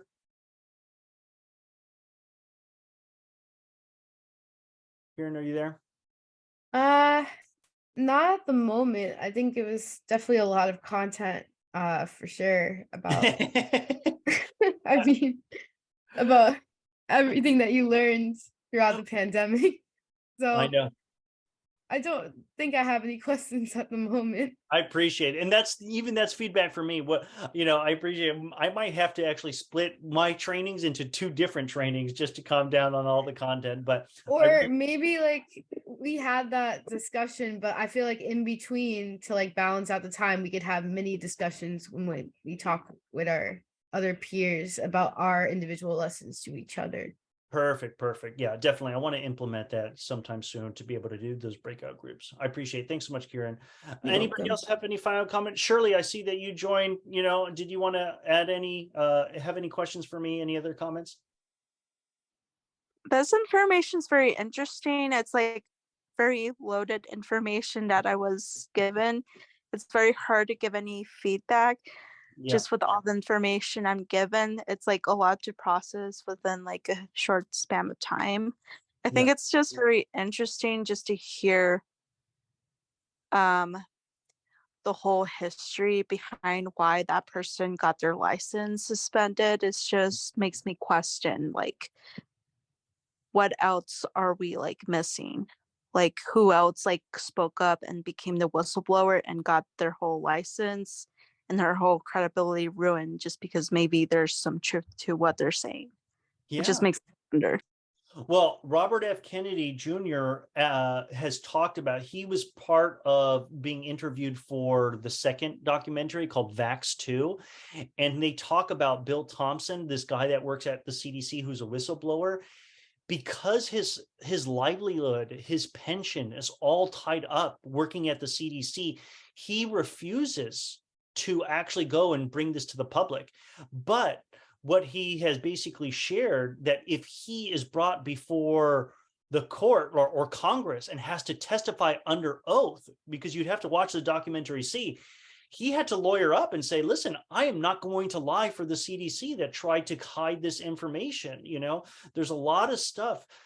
The thing that was so shocking for me when I was going down this rabbit hole is how, you know, there's a famous line that says there's lies, damn lies, and statistics. You know, I don't know if it's Mark Twain who said that or somebody famous said that, but basically is that you can manipulate the data in order to get what you want. And in that documentary, they were finding that the certain amount of kids, you know, who were getting at a young age this MMR versus older kids who were getting the MMR had a higher case of autism. And guess what? Through manipulating the data, right, of getting the histories, they could actually eliminate different individuals to basically disqualify people in different studies to show, you see, we're safe, you know? And so that's what's really kind of messed up. And especially with the whole COVID-19 vaccines and Pfizer, you know, they basically requested the federal courts, or I can't remember where it happened. I'm trying to access all this memory from all this information, but they basically didn't want to share the actual data of the Pfizer research of the COVID-19 vaccine, but they were forced to by court to share it. And once like Dr. Chris Martenson and others in the media started looking at this data, they're like, oh my goodness, you guys really embellished this data. You manipulated it to show that it was much better. You know, the people that you chose to actually to show that this was you know, good and safe. Well, guess what? You chose the healthiest people instead of choosing older people, right? So that you could have less people reacting. And there's another additional video resource. Again, my apologies to your community. I always have a lot to share with you, but I went down a rabbit hole, so I want to give you the opportunity to go down the rabbit hole, and I want to save you the time. There is one interview between Bret Weinstein and a cardiologist about the COVID-19 vaccines. And the cardiologist was a big advocate for vaccines. And but then his father, who he knew all his health, it was like his best friend, got myocarditis and eventually died. And it was very heartbreaking. And so then he had to really re-examine the vaccine side effects of myocarditis as a potential possibility. And he totally turned it around and realized that these are dangerous and they should not be given to people, right? Based on the evidence that, you know, 1 out of 800 people could actually have health issues, you know, was their statistic. Don't quote me, but you could watch the interview. And Bret Weinstein says, you know what, I have lost complete trust in the medical establishment. And he says, the first time I lost trust was in many years ago when I found out that the rats that American pharmaceutical companies and affiliates use to test out their drugs have high telomere lengths. That means that whenever they get sick, they don't die. So that means that, but they also develop various cancers, you know, much more than other rats. So, but what he concluded was that when you test our drugs with American lab manufactured rats, they don't die. But if you actually test them against European rats from different labs, they die much more frequently. What does that mean? It means that drugs that are now coming out of our pharmaceutical industry saying that they're safe are actually not that safe, but then they could have the evidence that the rats didn't die. And he basically says the justification for the childhood vaccine, guess what, was using the rats from American labs to show, you see, these rats didn't die, so they'd be safe for our kids. So again, it's really heartbreaking to see this medical establishment. My hope by doing this whole presentation and sharing with all of you is that you educate yourselves, you become leaders in those positions, or we elect people and elect leaders who are willing to challenge the status quo, that are willing to hold people accountable to actually, you know, I believe in the CDC, and I believe that there are a lot of people in the CDC that really care about their job and trying to help people, but the leadership who are not going to take responsibility and not operate from integrity, those people need to be thrown out, and those people need to be held accountable. So thanks so much, Shirley. Thank you so much, everybody. I appreciate it. I'm going to be sending out the post assessment. I really love all your feedback. Here is the link again, just so that you have it. All right, everybody, I'm going to provide all those additional resources for those who want it, and have a great night, everybody. Bye-bye, bye-bye.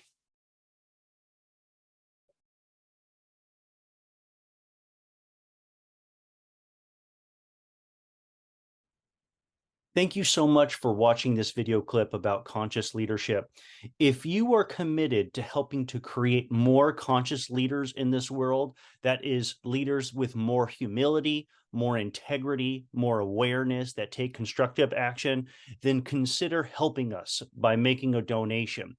Our goal is to have 600 conscious leaders developed before the end of this year. Currently, as of December 1st, we already have 400 members. And again, with your help, we can grow even further. How can you help us? Simply make a donation. If you visit buymeacoffee.com/Electus Society, you can either choose to give a monthly donation and join, and you get different access to a lot of these different membership benefits, or simply make a one-time donation. Click on the heart support button, choose 1, 3, 5, or type in any amount of coffees. Hit the support button, and you can upload your card information on the secure platform. Thank you so much. I appreciate you, and let's continue our mission of building more leaders. Thank you so much. Bye-bye.